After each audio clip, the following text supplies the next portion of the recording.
Has the pressure got any easier as you've gone into season 2 now? Or is it still the same pressure, or does it just never stop with a show like this? It changes form. I think season 1 is always its own challenge because you're making something brand new that has a bunch of really unknown variables in it, yourself included.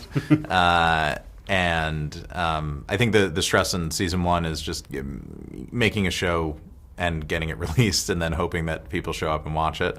And I think in a shocking way that happened big time in season 1, which was a great thrill, and I'd never been a part of anything like that before in my whole career.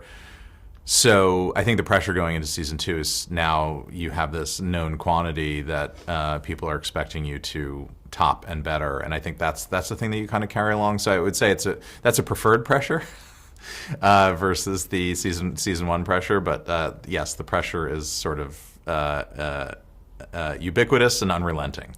Take me back to when this first came across your desk and why it felt right to do, because I know they've tried a couple of times they've looked at doing spin-offs and prequels and all that kind of stuff. This particular story, what was it about it that struck you when you first did it and made you think, yeah, I could make the leap into this? Well, I was a massive fan of the saga and the world for many years, going back, now almost 2.5 decades, in terms of when I found it. So I knew this world very, very well, and I had read all of the books when the first episode of Game of Thrones aired. So I was there on my couch that Sunday night in 2011 when the famous pilot aired. And so I was a huge fan of the books, huge fan of the show. I followed both all the way along, sort of intimately, and I knew the world.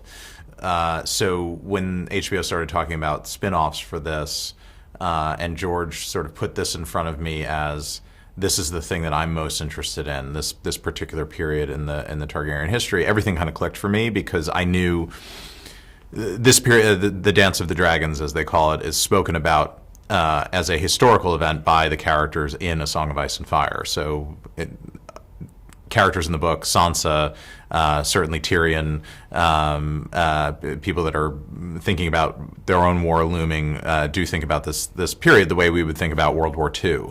So it is the most famous civil war in this I guess in the Targaryen dynasty.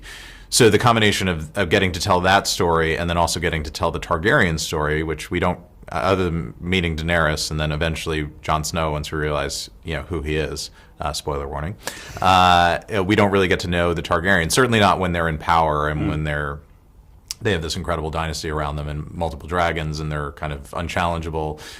All of that was very appealing to me because that was a much different period in the history, and it felt like that story deserved to be told. I'm a huge fan of 24, and I remember listening to, well, this has nothing to do with this, listening to the filmmakers about every episode, because it was 24 hours of logistics and everything else was like making a film. And I can imagine now, 20 years on from that, when you're doing this, it feels like you're making a film. Does it feel like that every episode is such a huge undertaking that it feels like you're making sort of 6-7 mini films all at once? Yeah, I mean, it does. It feels like one giant film. I mean, I imagine this is sort of like, when Peter Jackson made the Lord of the Rings trilogy, and just the sheer shooting schedule, and the things that you do, or when the Marvel films, when they film one back to back or something like that, it feels like that in the making of it, and everything that you see, the scale and the scope and the spectacle of it is so huge every day. The number of locations you go to, the number of sets that are built, our giant backlot. It's as complicated as making a giant film, but that's what makes it fun. Yes, working with George as well. You guys are obviously quite close on this. What's it like being around him and seeing him in this world? Because it is his baby, but also he's, as writers, you're kind of very precious, I guess, of your own material being put in front of cameras, all that kind of stuff. Has he kind of softened a little bit in terms of allowing the story to be told in the right ways? I mean, he used to do this. He was a television writer for over 10 years. So I think he knows that process. I mean, he cares very deeply about this world, but he also has, this is one thing in a million things that he has. He's writing multiple books. He's got other television series. So I think, not that it's not that it's not important. It's just it's a feature of his life, whereas this is my life.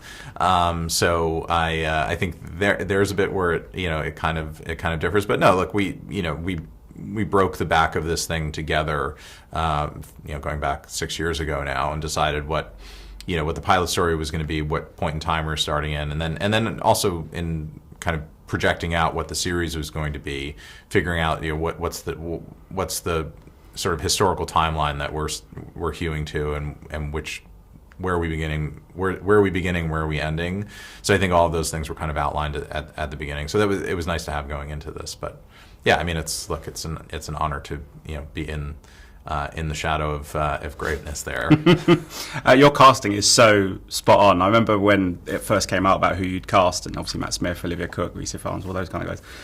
And they seem so well suited to this world. How did you settle upon them in the first instance? And did you see that they were the characters that they're playing in it all the way through? Yeah, I mean, casting was actually a pretty long process. We were casting the show during COVID, and this is during the period where there was no filming happening, which was actually greatly advantageous to us, because I think it allowed us the time and the space and the breadth to make ensemble decisions, because you're not just casting an individual, you're putting together really these two families. So you want people that not necessarily look alike, but you believe could be related to one another.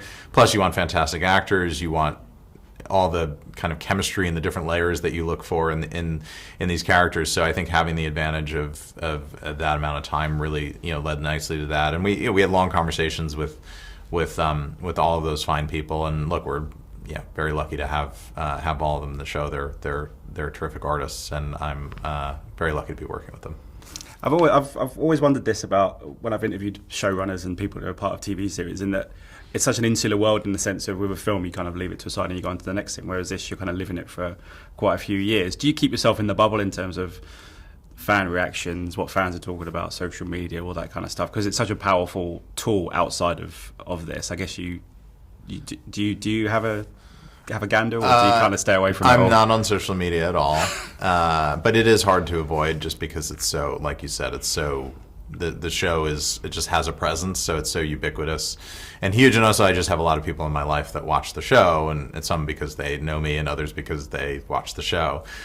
So I get that kind of one-on-one interaction, which I always think is better than interacting with electrons across the internet, because it creates there's a bit more civility built into that. The one-on-one encounters, all those have been very positive. But no, I mean, I try to keep myself as out of it as possible, because I think you can get torn in a million different directions. I mean, there's the critical sphere, people that write about the show. There's your partners at HBO that have, their opinions and the things that they want to see. There's the internal process of us.